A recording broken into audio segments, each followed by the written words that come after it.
ഇസ്രയേലിന്റെ missile പ്രതിരോധക കവചമായ iron ഡോമിന്റെ മാതൃകയിൽ സ്വന്തമായ ഒരു മിസൈൽ ഷീൽഡ് സിസ്റ്റം വികസിപ്പിക്കുകയാണ് അമേരിക്ക.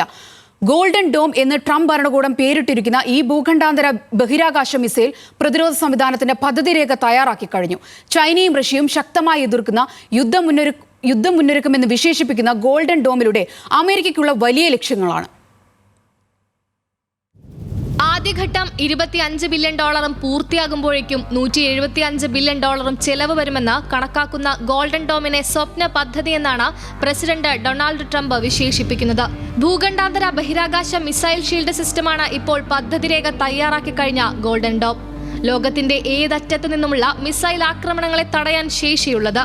3 വർഷത്തിനുള്ളിൽ ഗോൾഡൻ ഡോം പ്രവർത്തനക്ഷമമാകുമെന്നാണ് കണക്കാക്കുന്നത്. ട്രംപിന്റെ ഔദ്യോഗിക കാലാവധി അവസാനിച്ച് അടുത്ത തെരഞ്ഞെടുപ്പ് അടുക്കുമ്പോഴേക്കും പദ്ധതി പൂർത്തീകരിക്കാനാണ് തീരുമാനം. 2011 മുതൽ ഇസ്രയേലിന്റെ സൈനിക പ്രതിരോധത്തിന് കവചമായി നിൽക്കുന്ന അയൺ ഡോം ആണ് ഗോൾഡൻ ഡോം എന്ന പദ്ധതിയിൽ ട്രംപിന്റെ പ്രചോദനം. എന്നാൽ ഹ്രസ്വദൂര മിസൈൽ പ്രതിരോധ കവചമായ അയൺ ഡോമിൽ നിന്ന് വ്യത്യസ്തമായ ലക്ഷ്യങ്ങളാണ് ഗോൾഡൻ ഡോമിൽ അമേരിക്കയ്ക്കുള്ളത്.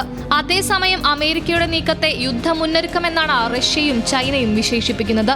ഗോൾഡൻ ഡോമിന്റെ പ്രധാന വിമർശകരും ലോകത്തിലെ മറ്റ് 2 സൈനിക ശക്തികളായ റഷ്യയും ചൈനയും തന്നെയാണ്. International desk, news Malayalam.